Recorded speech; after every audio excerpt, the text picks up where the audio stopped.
Ancient yogis and Buddhist monks emphasize observation as the key to observing and manifesting desired quantum events in our lives.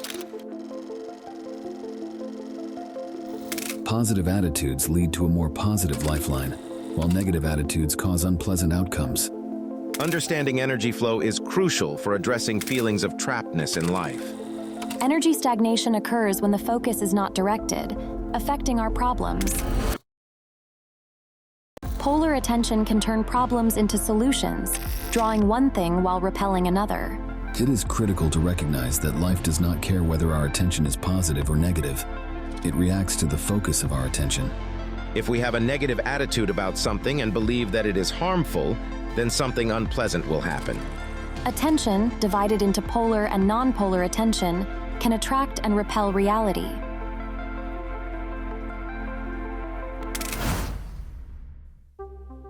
To understand this, we must first understand how energy flows. When you feel trapped in life, as if you're working towards something that never materializes, or similar events keep reoccurring like a roller coaster, or the same relationships keep attracting you, it's critical to understand where the energy becomes stagnant. When energy cannot flow, which is what it needs to do, it becomes stagnant. And when it becomes stagnant, we face the same problems. So, what controls the flow of energy? Attention. Energy flows wherever focus goes. Where the energy flows is determined by our focus and attention. Most individuals are unaware that our attention is divided into two types, polar and non-polar attention. Polar attention can both attract and repel reality. When a problem is turned on its side, it becomes a solution, two sides of the same coin. That's what polar attention does. It draws one thing while repelling another. Let us now investigate this further. There is also non-polar attention, which is fully neutral and has the ability to dissolve reality. Let us consider what this could mean in terms of the manifestation of quantum events in our life. Consider two kinds of polar attention: positive focus and negative attention. When we think positively about anything, life isn't concerned with the true nature of our attention. It's concerned with the content. If we dislike something, we will attract more of it. Similarly, if we enjoy something, we will attract more of it. This is the crux of the situation. We humans have been conditioned our entire lives to operate in fear and survival mode, since that is our biology. We've been taught that survival comes first. And what is the most vital and powerful way to survive? Getting rid of and avoiding any threats to our survival. So we've been conditioned to live in this protective mode, avoiding conflict and risk. This is how many of us have been shaped. We continue to experience more and more of what scares us as a result of this conditioning. Consider what you see in the news and on social media, and why fear is spreading more than anything else. This is how other people and things may manipulate and influence us. There are a lot of proud people who are willing to go to battle to safeguard something they care about and are very proud of. While this is great, it frequently blinds individuals to what is really going on, because it is quite easy to have someone do what you want when they are upset. It's just as simple to force someone to do something when they're terrified.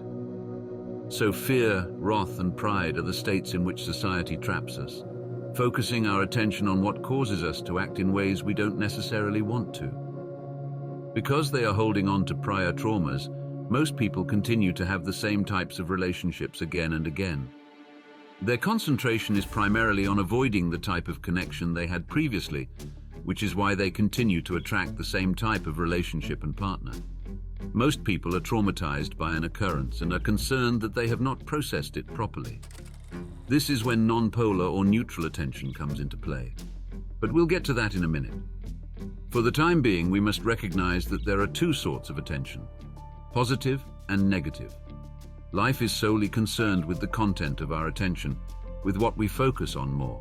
If we're living in a reality where this is our current circumstance, and we're at a crossroads in our life path, let's say it's a work struggle with a co-worker, employee, or any other issue, we can conquer this obstacle and become stronger as a result, if we choose to see it favorably. And the substance of our positive attention is, for example, that this scenario offers us an opportunity for progress. In this situation, we are attracting energy and reality that are reflective of our good mindset. If, on the other hand, we choose to view the same circumstance negatively, and the substance of our negative focus is, "This is terrible. I can't believe this is happening. It's going to be a disaster and there's no way out," we will attract energy that matches this bad thinking. It is critical to recognize that life does not care whether our attention is positive or negative. It reacts to the focus of our attention. In other words, if we believe that something will help us grow in some manner, the lifeline will change toward a more positive lifeline. More of what we are optimistic about will manifest. On the other side, if we have a negative attitude about something and believe that it is harmful, then something unpleasant will happen. Take note of what's going on here. When we feel good, our minds consider the material to be good. When we are feeling down, our minds interpret the material as being down. How can you recognize if a situation is dangerous? You're only assuming it because you're terrified. Fear causes you to become even more scared. When we feel anything, we try to rationalize the presence of that sensation by thinking about other things that could potentially make that dread bigger. But why do we do that? We are beings who feel, and when we feel something, we feel alive, so we survive. This is our biological condition. When we're in a state of dread, we start cataloging all the things that could potentially go wrong. And that's when we go into a spiral, because now that negative focus starts to influence the content of our attention. The key issue here is that there must be a relationship between the heart and the mind. When you feel anything unpleasant in your heart, the mind immediately starts generating negative thoughts, which in turn causes those thoughts to appear. This takes you into a corresponding lifeline where more terrible things happen. However, the key thing here is non-polar neutral attention. When we view anything that has happened to us with non-polar neutral attention, it simply enters our lives and passes. It has no power over us. In an uncomfortable scenario, for example, you can simply stare at it and accept it. It has neither positive nor negative connotations. You would continue on your previous life path. Nothing would really change. The situation would simply disintegrate. Most people reject their prior traumas and worries by focusing on them negatively. Consider how this occurs. When anything bad occurs in the past, we attempt to avoid it since the feelings are overwhelming and we don't know how to deal with them. When we flee, we are truly opposing it. What happens when you oppose something? It is still present. You give it strength, and it responds by exerting an opposite force on you. We spend our entire lives resisting everything bad that has happened in the past, and we live from that point of trauma. As a result, instances that confirm this trauma continue to arise. Remember that there are always two sides to every coin. It's entirely up to you. The choice of how you interpret anything is entirely yours. Now that you understand this, let's speak about how to successfully use it to create reality. The first step is to mix polar and non-polar attention. This is critical, so pay attention. It has 3 primary stages to use, and if you follow them, all the energy you dedicate to that negative focus will disappear, leaving you with more energy to feed the good version of reality you wish to create. Let's go over how this works. Acceptance is the first step. When we are in a situation that feels like an abyss, when we have reached rock bottom, we must accept that this is the case. When we accept something, we cannot be in opposition. You cannot be in both opposition and acceptance. Resistance is countered with acceptance. Please attempt to comprehend this. We are not storing energy. The only energy used is to redirect, to move out of the way. Your dreams want to come true, you're simply getting in the way. You simply need to get out of the way for them to exist. We begin by fully accepting the current situation. Imagine that whatever is going on in your life right now, whatever you're caught in, or whatever your biggest nightmare is, has happened. You're completely fine with it happening, and you see how life moves on despite it. You're no longer afraid of your greatest nightmare. It's no longer haunting you. This is critical because most people believe, if I accept the worst-case scenario, won't I be attracting it into my life? No, you will not. On the contrary, if you accept the worst-case situation, you will no longer be feeding it opposition energy. If you continue to oppose it, you will feed it, increasing the likelihood that it will occur. However, accepting it and getting out of the way is where neutral attention comes in. Acceptance is defined as neutral attention. To create a change in any aspect of our lives, we must begin with acceptance, complete and integral acceptance of the present moment. We can't change the present moment no matter how hard we try, because it's always changing. When you try to grasp it, it has already passed you by. This present moment cannot be changed. What you can do, what you have control over, is to pick what you want in the next moment. We have a tendency to delude ourselves into thinking that if something bad happens, we have failed. We become attached to the things we do. Imagine the worst-case situation and embrace it totally. This reduces the significance of everything. The next stage is to see how this setback or negative incident can be a blessing in disguise. Any occurrence is a neutral occurrence. Our focus determines whether it is favorable, negative, or neutral. Instead of thinking, "This is bad," we can think, "How can this possibly be an advantage? How can this be beneficial to my life? What exactly do I mean by a blessing in disguise?" Something happens to shield us from harm. Maybe there's something horrible in that situation that God or the universe wants us to avoid. Perhaps it happened for a reason. Have you ever thought that this, like every other event in your life, may be happening for a reason? If you hadn't missed the bus, it may have been involved in an accident, or anything awful could have happened, and the universe is attempting to protect you. How did you find out? It's much easier to do if you've reached a point of acceptance. If the wound is still new and something awful has just happened, don't expect yourself to look for benefits in disguise. Simply accept what happened and recognize that it did happen.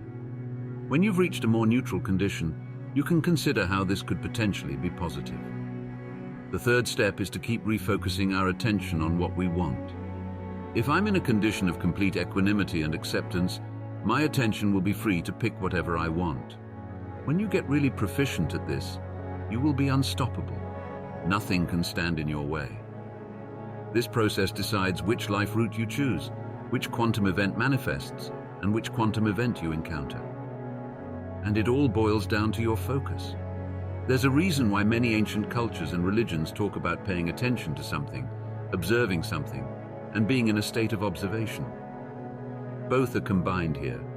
We start with non-polar attention and then move on to acceptance. This is neither good nor bad. We simply accept the fact that it occurred. Then we begin to consider probable blessings in disguise, and lastly, when we are in a condition of equanimity, we enter the positive mode. This method is one of the most powerful tools we have at our disposal for manifesting the reality we want. As co-creators of our own reality, your most powerful tool is attentiveness. You can manifest the life you want if you learn to direct it successfully. So, if you're feeling horrible about yourself today, allow yourself to accept that you're feeling bad. And once you're in a state of equanimity, you can focus on what's desired instead. However, if you try to hide, repress, or suppress your emotions, they will come back to haunt you in the future. At this point, whatever you're doing could be considered resistance. Even if you're only shouting nice affirmations to yourself in the mirror, you're actually resisting experiencing something by doing so. That is what could be happening. This three-step strategy, when used consistently, has the potential to completely transform your life. When you learn to accept, redirect, and choose what you want, you free up energy that was previously wasted on resistance.